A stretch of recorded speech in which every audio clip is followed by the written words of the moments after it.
नमस्कार दर्शक बंधु मु आशुतोष आपन को स्वागत करुच्ची आशुतोष न्यूज आईएम्स को नजर पकाइबा आज सकाळ 10टी खबर उपरे।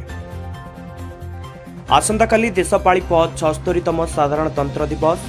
भुवनेश्वर गांधी मार्ग रे हेबो राज्यस्तरीय परेड। एथिरे भाग नेबे 49टी मार्चिंग कंटेनजेंट। परेड स्थल और आखपाख अंचल सीसीटीवी नियंत्रण रे रहिबो। आ 4 इस्राएल महिला को मुक्त करिबो हमास रे पणबंदी थिबा 4 महिला ना स्पष्ट कला इस्राएल। अक्टोबर 7 आक्रमण परठू हमास रे पणबंदी थिले। युद्ध विरति परे एबे पणबंदी को मुक्त करुछि हमास। 17 फेब्रुआरी विधानसभा रे राज्य बजेट उपस्थापित हेबो। आर्थिक वर्ष 2025-26 पई मुख्यमंत्री तथा अर्थमंत्री मोहन चरण माझी बजेट आगत करिवे। बजेट आकलन गत आर्थिक वर्षरू अधिक रहिबो बोली कुआ जाउछि। बजेट आगत पूर्व अंशीदार मोहन सरकार मध्य परामर्श लोड़िबे। एथिपाई मुख्यमंत्री परामर्श बैठक डाकिथिले। बापा गाड़ी करिपारु झुली पड़िला नाबालक। धौली थाना काडिंग साइरे अभावनीय घटना घटुची। स्कूल न जिबारु बापा गाड़ी करिबारु परिवार पक्षरु सूचना मिलिछि। पंचवटी आश्रम निकटरू पुअर झुलंता मृतदेह मिलिथिला। पुलिस को न जणाई परिवार लोक शव सत्कार करिथिबा सूचना मिलिछि। आसंता 9 रे दुलुकिबो बारवाटी। ऐतिहासिक बारवाटी स्टेडियम रे खेला जिवो भारत बनाम इंग्लैंड एक दिवसीय मैच।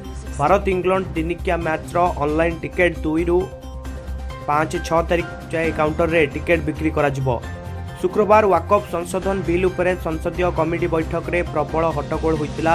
हट्टगोल थमी नथिबा देखि कमिटीर 10 जन सांसद को पूरा दिन पई कमिटीर सदस्यतारू निलंबित करा जायछि।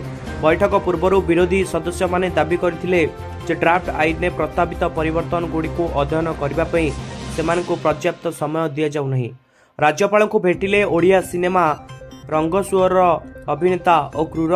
आज राजभवन ने राज्यपाल हारिबाकू कंभमपति को भेटिचंती समस्ते। आज इंडिया इंग्लैंड द्वितीय T20 match Chennai M Chidambaram stadium रे संध्या 7टारे खेला जिवो। मैच प्रथम मैच जीति भारत 1-0 आगुआ रही। राज्यरू शीत गायब हो जाइछि। जानुआरी शेष होई नथिबा बेले खरार प्रकोप मध्य देखिबाकू मिलुछि। तेबे एहारी भितरे आंचलिक पाणीपाग विभाग एक आश्चर्य कलापरी खबर देछि। आजिठू दिन और राति तापमात्रा कमिबो। राति रे पुणी शीत अनुभव हेबो एवं पश्चिमा वायु प्रभाव रे 31 और 1 तारिख बेलकू घड़घड़ी सह वर्षा होई पारे। भारतीय क्रिकेट दल एवं इंग्लैंड क्रिकेट दल मध्य द्वितीय T20 मैच जनवरी 25 रे खेला जिवो। ए मैच चेन्नई रो एम चिदम्बरम स्टेडियम रे अनुष्ठित हेबो। द्वितीय T20 पाई इंग्लैंड निजर प्लेइंग 11 दल घोषणा करिछि। इंग्लैंड दल रे केवल गोटिए परिवर्तन करा जाउछि। गॉस एटकिंसन को बेंच रे रखा जाइछि।